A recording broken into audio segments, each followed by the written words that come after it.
April 2017, I put out a video called Paint Your Carving. And in that video, I took some acrylic paint, painted my carving solid paint, and then I took my antiquing solution, smothered the whole thing with antiquing solution, wiped it down, and I called it good. And in the last couple years, I've changed. Yeah, that's a good thing. And picked up a few different techniques along the way, and so I want to share everything today. I want to just compile it all into one video, and not that that first video was wrong, I'll still use that today, but the carving will dictate the finish and vice versa, and we can mix and match our different techniques on the same carving even. So let's just kind of do an overview and yeah, have some fun with some paint. I just use like acrylic paints from they're just the craft store type paints. Now I also have them in tube form, but I use them just for traveling, so I don't use them at home. But folkart acrylic paint, this, well, any craft store paint. This is Americana. I see Deco Art, folkart, Deco Art, Craft Smart, any of those craft store paints. Okay, so before we get going, I always keep my little drop sheet here, because you're gonna make a mess, so it's good to protect your desk. A cup of water and my brushes. Now my brushes are just from Michael's Craft Store. There's no name on them, but to me a brush is a brush. It's just the different shapes and sizes that I really worry about when I'm looking at brushes. So I'm no brush expert, but I like these little red ones from Michael's, whatever brand they are.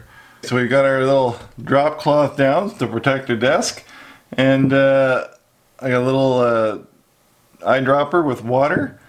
So in the past, what I would do would be I'd open up the paint lid, take the paint, and just paint it on solid color, just like so. All right, that gives you a nice solid color. But what I've been doing on and off now is taking that same paint,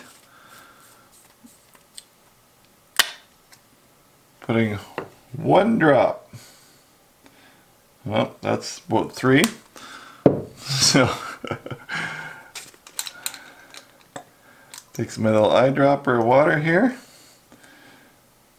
and just add water. The idea would be maybe 1 drop of paint to 8 to 10 drops of water. And I'll take my brush and I'll just mix that up, all right, until it's all mixed and uniform.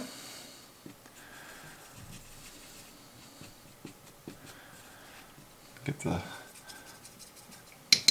okay, I'll do the same thing. Paint it on there, and what we've done is we've turned that paint into more of a stain, so it gives a nice, more of an antique look. All right, there we have the watered down water paint, and then the solid color. The watered down, you can still see the wood grain in there, and yeah, it's just give it a different look. You can still see a bit of the wood grain when it's painted solid, but definitely not like that. And it depends what you want your carving to look like. If you're going for that antique-y, old-fashioned, worn look, then the solid bright, or not bright, but solid color makes it look more new, I guess you would say. Now I'm just going to take my V-tool here and just give some texture to this, my little samples. And we'll do the same thing with some different techniques. This is a razor tip SK made in Canada wood burner, which a wood burner is a wood burner. But on our little sheet, our little board here, I'm just going to do some little burn lines. I've made a video in the past about wood burning, but just to keep it all in place here. And I'm going to go ahead and I'm going to wood burn all these lines in here. One thing that I do like about the wood burner is you can change the tips on this one, and you can draw in some features that are maybe too difficult to carve. You can do like the shoelaces, or just little pockets, or just little things that you may not be able to carve, but you can always burn in with ease, just like a pencil almost. Now, following the exact same same thing we did here, let's paint the unburnt one. We'll paint that solid paint. All right.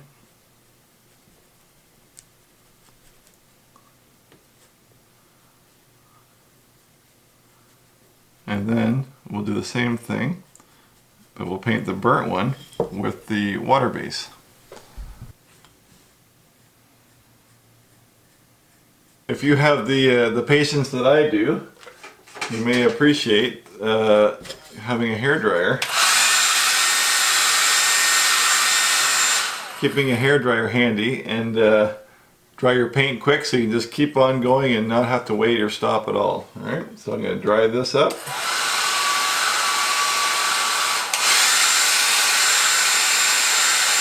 Alright, now you can see how the wood burnt with the water-based or watered down paint looks here.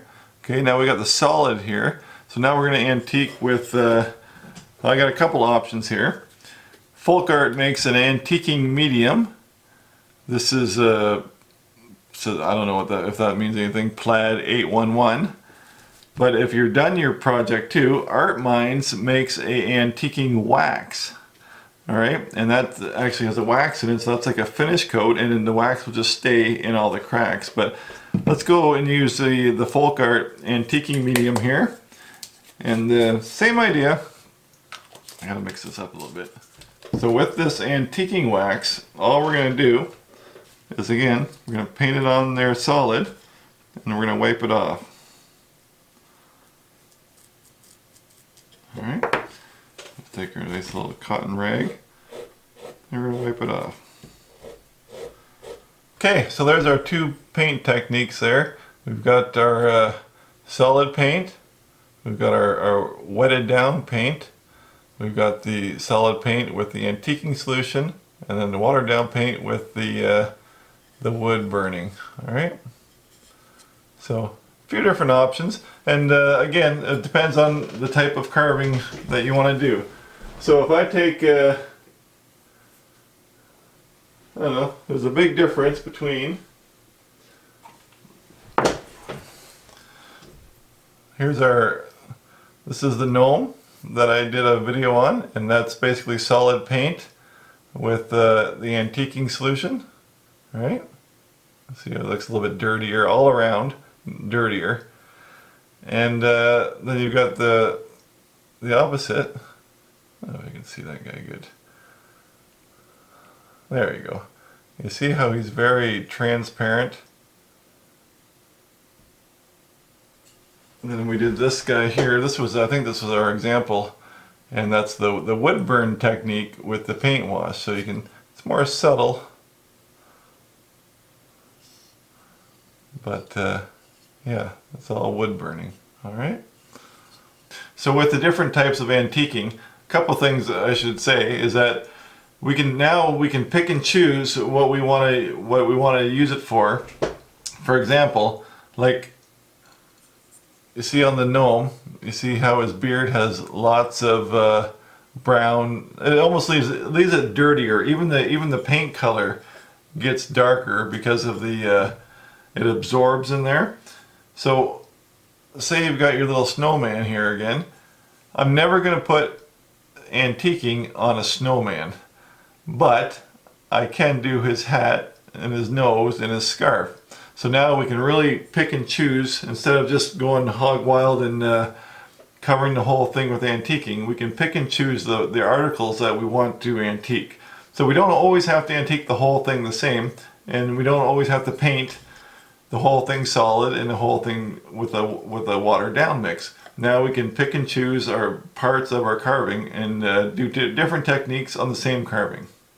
But we don't necessarily always have to paint our carving. So I'm going to take this little practice owl here, and I'm just going to paint his eyeballs. Now when I paint the eyes, I always use solid paint. I never water down. I want the richness of the solid color. So I'm going to paint the eyeballs on my owl here, and then we'll go throw them in a can of stain. No. Ah. Okay, so owl's in the stain. Just reach in, pull them out. Alright, so there's our owl with the eyes painted and just dunked in the stain. And you see how it's it naturally just antiques. Every cut just is highlighted by the stain, and that's the same as what the antiquing does. So you can also take a carving that's painted and throw it in the stain too. Minwax has a little bit of oil in it too, so it'll really penetrate and almost seal it. But yeah, so they're added stain to our stick. Now if you can see this little guy here, look at his face, alright, and then this guy here, alright. Let's talk about skin and faces, alright. I'm going to take my little board here, and this is flesh tone. Now this is only flesh tone if you're a white guy. It could be paprika or brown or whatever color you choose.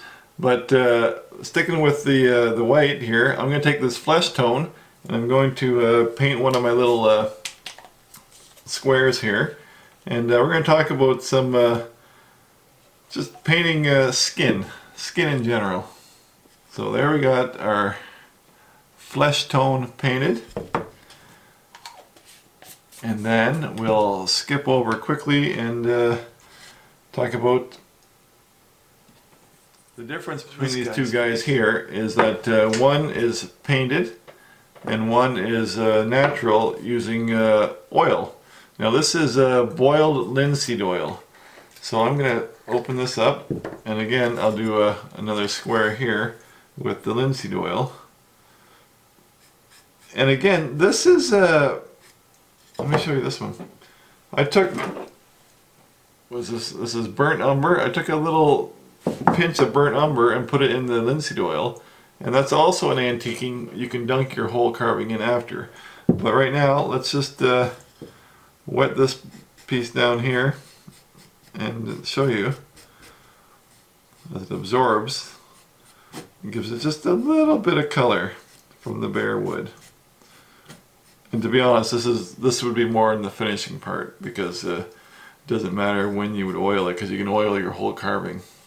And I'll say it once, quick, linseed oil is nasty stuff. If you leave a rag of linseed oil anywhere, or even anything crumpled up full of linseed oil, you can very easily burn your house down. It's known to self-combust, so there's your word of caution on that. There is our flesh tone, and then just our oiled wood. Okay. Now something I don't really want to dig into, it's kind of a more advanced technique, but you can also do your shading with different colors even. But say you have a watered down paint for you paint your body, you can do a less watered down as you get closer to a crease, and even do the solid color in all the creaks and the cracks and whatever. So it's just kind of a transition from solid out into the water based, and that gives you an antique shaded look too. But that's pretty advanced. But what I really wanted to talk about was a little bit of rosy cheeks and nose, and you can get that by just hardly touching your brush on the red paint and using water in your tray, and just make a real light, super light, like lighter than you can ever think would be good. And I'm not gonna do that. Just just paint your cheeks and let it blend. Especially it's best on wet paint, but if your paint is not wet, it's just going to suck it in and it's going to give you sharp edges on your cheeks and on your nose. So if your paint is not wet, it's dry, take a little mister and just give it a little shot in the face, and that way you can just really blend those colors in. I feel like I'm doing a makeup tutorial. But you can just blend those colors in and without any sharp edges. Unless it's Raggedy Ann or something, you want big round red cheeks. But just touch the lips and the nose and the cheeks just with a real hint of pink and give your character some life. Before we go, let's do a quick word about the actual finish and the protecting your carving. How you finish, or even if you finish your carving, is up to you. And why would you finish it? Just because sometimes you've got the real soft colors, it's porous wood, it'll absorb, so if you got little fingers playing with it, dirt and grime, dust even will kind of take the color out of it. But I'm not a big shiny guy. I don't like varnishing everything, but there is some matte finishes that you can spray on. That's one option, so you can put on a polyurethane or whatever. But like I said, I don't like shiny, so I think we're going for that folk arty kind of a look. So we don't want anything that really shines and reflects light too much. We want that older antique-y look. So like I said in the beginning, not in the beginning, but if you do something like antiquing wax, your carving is now wax, and that's a form of protection. You can use oils. You can use tung oil, boiled linseed oil. There's walnut oil. There's many different types of oil, and that will do the same thing. There's even there's furniture oils you can use on your carvings. So those are all good options, and I like the oiled look myself. But just as much as that, I found that we started experimenting. I think Sophie and I made up a bunch of this paraffin and beeswax mix. Basically a 50-50 with some mineral spirits. You can look online for a recipe, but what I found that I'm loving is Clapman's beeswax salad bowl finish. That is just a mix of, I better get it right here. What is it a mix of? Mineral oil and beeswax finish. So that is a pre-mix. It's soft, it goes on nice, you can buff it out, and it does a great job, and you can lick it if you want. But Clapman's beeswax salad bowl finish is my new favorite thing, and I'll just show you. Let's just rub it on the old stain owl here. I'm just going to take my rag, my finger in there, get her all up in there. I'm just going to wipe it all in. You can use a brush too to get really in all the little cuts and grooves, but you can actually make this give your kids something to do every spring too, if you want to recoat or re-oil, or after you dust your carvings if they're sitting on the shelf. But that's all there is to it. You rub it on and you rub it off. So any kind of a paste, wax, anything, like I said, I'm not going to get into too much detail, but oiling and waxing them, but you do want something that it doesn't change color and get dirty spots on it, because nothing worse than a nice carving and then have some filth on it. But see, that is done, and that will sit for years just as is. Anything will work. Oil, waxes, varnish, polyurethanes. I don't want to tell you the boiled linseed oil because there's too many people that are careless and don't clean it up proper. But even some of the furniture waxes and pastes and stuff, you just want to seal it to keep those grubby little fingerprints off it and keep your carvings looking good. Well, I think we've covered quite a bit today.